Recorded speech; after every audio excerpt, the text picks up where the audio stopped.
Halo semuanya, selamat datang di Hanari. Semoga kabar kalian hari ini baik ya. Kali ini saya akan menceritakan sebuah alur cerita film yang cukup keren. Film ini berjudul Unstoppable, sebuah film Korea yang dirilis tahun 2018 ini. Film ini menceritakan seorang mantan mafia yang kehidupannya diganggu oleh penjahat sindikat perdagangan manusia. Suatu hari istrinya diculik dan hendak akan diperjualbelikan. Bagaimana keseruan alur ceritanya? Langsung saja kita mulai. Asep Kenceleng.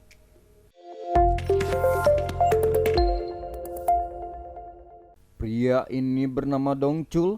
Dia dan sahabatnya Chun Sik yang sedang mengantarkan ikan di sebuah pasar. Dia kemudian melihat sejumlah orang yang sedang menagih uang sewa kepada salah satu perdagangan di pasar tersebut dengan kasar. 뭘 기다려? 내가 얼마나 기다렸어? 인정 안 되면 나간다. 아니 무슨 씨발 조합장이 무슨 깡패야? Sejumlah orang tersebut dipimpin oleh ketua Kang yang merupakan pengelola pasar tersebut. Ia selalu memintanya mengirimkan barang namun tidak pernah membayarnya. 가게마다 물건 싹 다 돌렸습니다. 그래? Kemudian Dong Su dan Chun Sik menemui seorang bos importir kepiting raja untuk melakukan kesepakatan bisnis. Di sini kita diketahui bahwa Dong Chul adalah tipe orang yang baik yang telah tertipu seumur hidupnya. Dong Chul tampak berhati-hati menginvestasikan uangnya. Balelola. Namun setelah dia yakinkan oleh si bos, Dong Chul pun menyerahkan uang hasil jerih payahnya tanpa sepengetahuan istrinya. 이런 거는 뭐 25만 원, 30만 원. 앞으로 벤츠 타고 다닐 테니까. 이 킹크랩 이건 진짜 이 물건을 봐봐. 저기 사장님 계약금 여기 있습니다. 아, 예. Di tempat lain seorang wanita bernama Jisoo yang merupakan istri dari seorang Dosul yang berprofesi sebagai sukarelawan di sebuah panti jompo dan juga sebagai karyawan di sebuah restoran demi mencukupi kebutuhan keluarganya. Ternyata keuangan rumah tangganya Dong Chul dan istrinya sedang memburuk. 꼭꼭 씹어서 드세요. 아, 오셨어요? 아, 여기 빈자리 앉으세요. Pada malam harinya, Dong Chul menjemput istrinya. Saat perjalanan, Dong Chul mengatakan bahwa ada penawaran bisnis investasi kepiting raja. Mendengar itu, istrinya tidak setuju.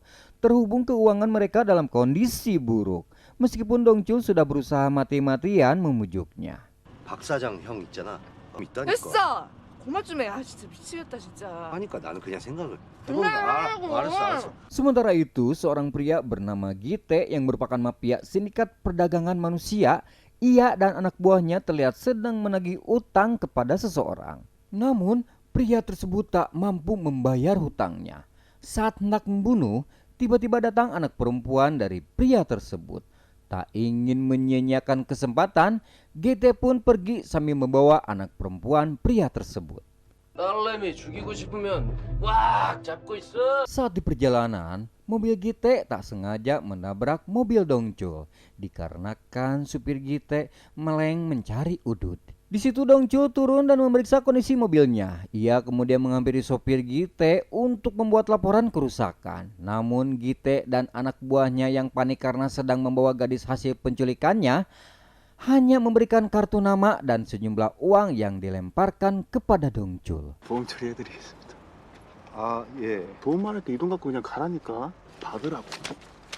Jisoo yang melihat suaminya dilecehkan kemudian turun dan memaki sang supir serta ingin menghubungi polisi. Gite yang tak ingin berlama-lama dan takut ketahuan sedang menculik orang pun segera turun dan memberikan pelajaran kepada sopirnya. Setelah itu, Gite meminta maaf kepada Dong Chul dan istrinya kemudian mantau.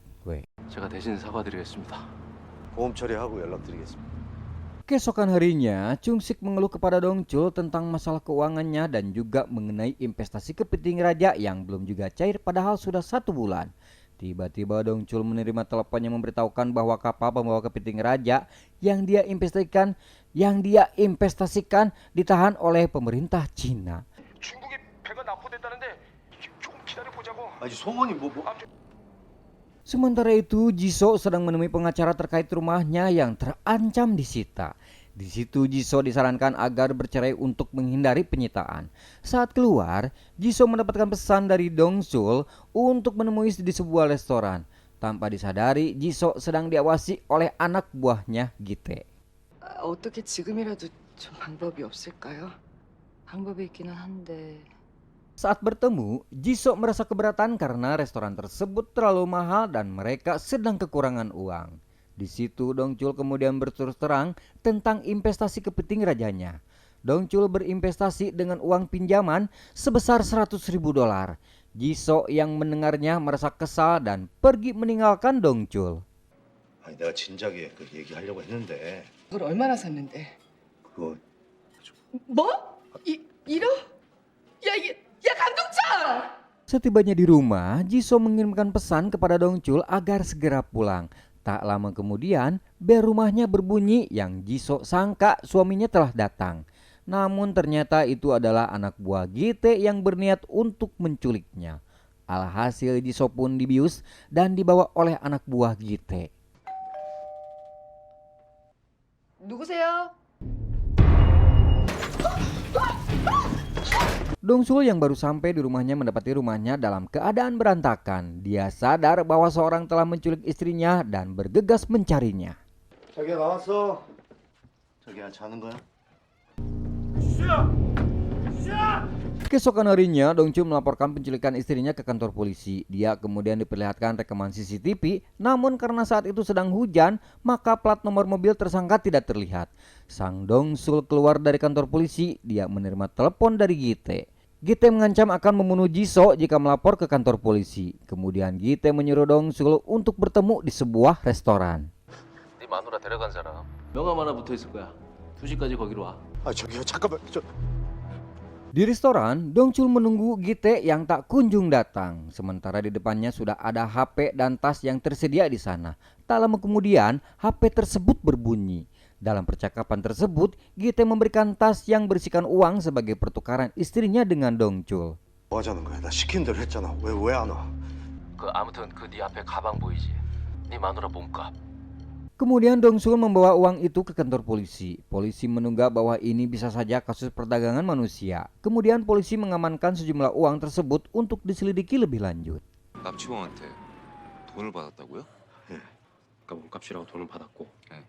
그러면 이 돈은 저희가 수사 과정에서 필요한 증거 자료로 보이니까 Melihat beberapa kasus penculikan yang ditangani polisi banyak yang terbengkalai, Dongchul mulai ragu dengan kinerja kepolisian. Maka dari itu, Dongchul mulai mencari istrinya sendiri. Berhubung usahanya tersebut membutuhkan banyak uang, dia kemudian menemui ketua Kang dan meminta uang gajinya yang belum dibayarkan. Dia sempat diusir hingga akhirnya terjadi baku hantam. 내가 돈 준다고 그랬잖아. 그냥 가. Setelah berhasil mengambil uangnya dengan ditemani Chun-sik, mereka menemui Dong-sik, temannya Chun-sik yang ahli dalam mencari orang yang hilang. Selain itu juga memiliki keahlian penyamaran yang sangat baik. Mendengar kasus yang diceritakan Chung-sik dan Jong-sul, Jun-sik mengatakan bahwa ini bukan penculikan biasa, melainkan perdagangan jelema. 그렇지. 아이고야. 면허. 아 납치가 아니야. 위자료 준 거야. 그 새끼한테 협박 전화를 받았다니까 형수 찾아야 될 거. Dusik kemudian memulai penyelidikannya. Dia memeriksa rekaman CCTV restoran di mana Dong-chul menerima satu tas uang. Di sini dia berhasil mengetahui nomor mobil yang membawa tas tersebut. Dia kemudian mencari tahu pemilik kendaraan itu untuk kemudian mendapatkan informasi bahwa pemilik nomor mobil yang membawa tas berisi uang bernama Choi Man-sik. Tanpa membuang waktu, kemudian Dong-chul pergi ke rumah pemilik mobil itu. 최만식. 오케이 알았어. 금방 갈게. 구들고 하나 차량주 소유지 한번 불러요. Mereka menginterogasi Choi Man-sik yang hasilnya diketahui bahwa nomor mobilnya sudah dijual ke seorang bandar judi karena dia kalah dalam perjudian. Mereka bertiga kemudian mendatangi tempat perjudian tersebut. Di sana mereka bertanya pada seorang bandar judi yang merupakan seorang wanita. Namun bandar itu mencurigai bahwa Dong-chul dan kedua temannya adalah seorang polisi. Alhasil bandar judi itu menyuruh anak buahnya untuk mengajar Dong-chul dan juga teman-temannya. Namun Dong-chul bukanlah lawan yang sepadan. Satu persatu dari mereka berhasil dikalahkan dan akhirnya informasi pun didapat. Dong-chul menerima informasi melalui kartu nama yang diberikan oleh bandar judi itu. 저희는 그냥 돈만 받고 물건만 건네주는 건데 매번 2달이나 석 달에 한 번씩? Singkat cerita, Dongchul pun pergi ke alamat yang diberikan oleh bandar judi tersebut yang merupakan sebuah klub malam. Namun ternyata klub malam tersebut sudah lama berganti kepemilikan. Saat keluar dari klub tersebut, Dongchul melihat seorang pria yang menurunkan gadis-gadis cantik. Karena penasaran, kemudian Dongchul memeriksa mobil itu dan teringat bahwa wajah pria yang pernah menghalangi mobilnya ketika akan pulang. 잠깐 내려봐 얘기 좀 하자.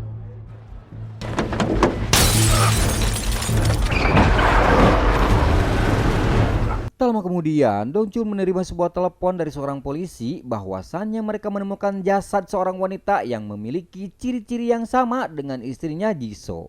Namun setelah melihat foto di kantor polisi, ternyata wanita itu bukanlah istrinya.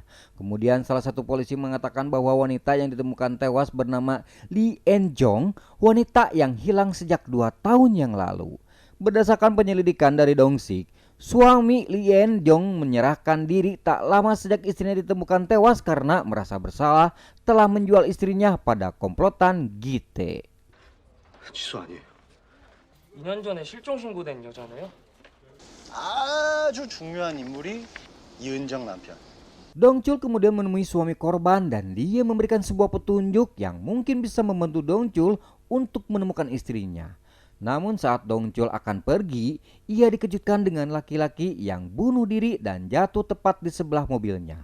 Ternyata laki-laki itu adalah suami dari Lin Yeon-jong yang memberikan informasi padanya. 혹시 도움이 될까 싶어서. 대성? Kemudian Dongchul mengunjungi tempat dari kartu nama yang diberikan suami Lee En-jong yang ternyata kartu nama itu sama dengan kartu nama yang pernah diberikan oleh supir dari Gite. Dongchul pun kemudian memaksa laki-laki itu untuk memberikan informasi, namun sempat bungkam hingga akhirnya beberapa pukulan diarahkan kepada laki-laki itu. Dongchul kemudian membawa laki-laki itu bersamanya. 너 나 알지?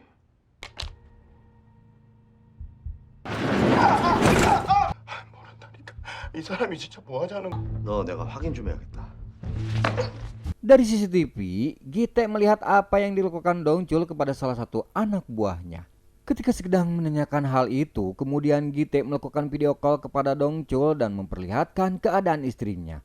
Gite kemudian meminta agar Dongchul membunuh anak buahnya yang dia interogasi. Kalau permintaan itu tidak dituruti, maka Gite akan membunuh istrinya.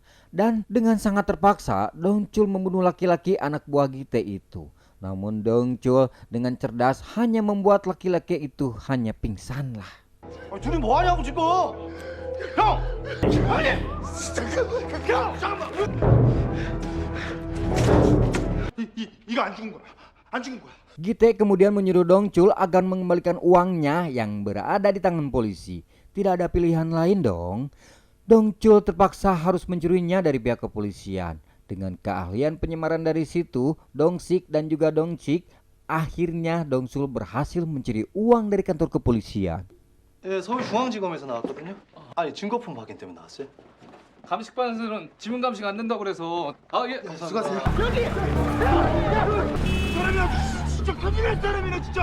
Di markas, Gite telah mendapati salah satu wanita yang disekap dalam keadaan pingsan.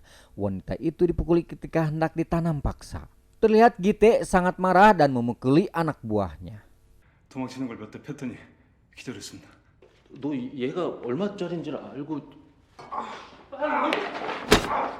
Tak lama berselang, Dongchul menghubungi Gite dan memberitahukan bahwa dia telah mendapatkan uangnya.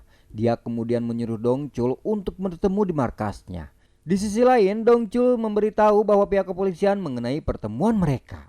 Singkat cerita, Dongchul sampai di markas Gite. Di sana dia menghajar satu persatu anak buah Gite, mulai dari pengawas CCTV hingga tangan kanan Gite yang bertubuh besar. Sementara itu, Chong-sik dan Dum-sik membebaskan tawanan wanita lain.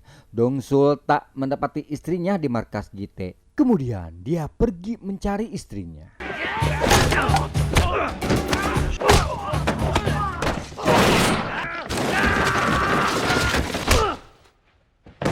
Saat dalam pencarian, mobil Dongchul dan Gite tanpa sengaja berpapasan di jalan.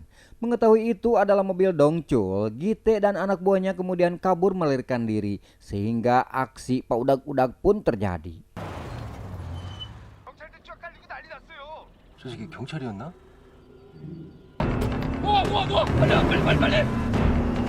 Dongsul kemudian melihat istrinya yang berada di dalam mobil Gite hingga akhirnya kedua mobil bertabrakan yang membuat mobil Dongcul keluar dari pembatas jalan. Melihat kegilaan Dongcul dalam mengejar istrinya membuat Gite begitu marah. Dia kemudian membawa sebuah kapak untuk menghabisi Dongsul. Namun Dongsul bukan lawan yang sepadan untuk Gite. Meskipun Dongsul dalam keadaan terluka, Gite berhasil dihajar habis-habisan oleh Dongsul dan dia berhasil menyelamatkan istrinya. 잊었냐? 와이프 구해야지. 내가 너무 늦었지. Akhirnya kasus perdagangan manusia yang dilakukan oleh Gite dan komplotannya terungkap dan diberitakan di berbagai media setempat. Di akhir film ini diberitahukan bahwa kapal pengangkut kepiting raja yang merupakan investasi milik Dongcul telah dibebaskan dari perairan Cina. Dongcul pun dan istrinya kini menjadi pengusaha restoran kepiting raja yang cukup sukses dan film pun berakhir.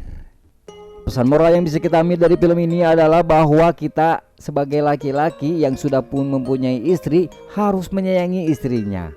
Jangan lupa istri itu harus disanjung dan dipuja, diberi makan, diberi duit dan diberi naon lah, yang penting mah bahagia istri kalian semuanya gitu. Jangan di-KDRT-kan, komo digadaikan atau misalkan dijual karunya pokoknya mah titipan eta teh nya titipan ti Allah yang harus dijaga. Nya sakitu we lah nya. Kemana we lah ngacepruknya. Ya, wassalam, sampai ketemu, berjumpa lagi di film alur cerita selanjutnya. Hanari, go breaker.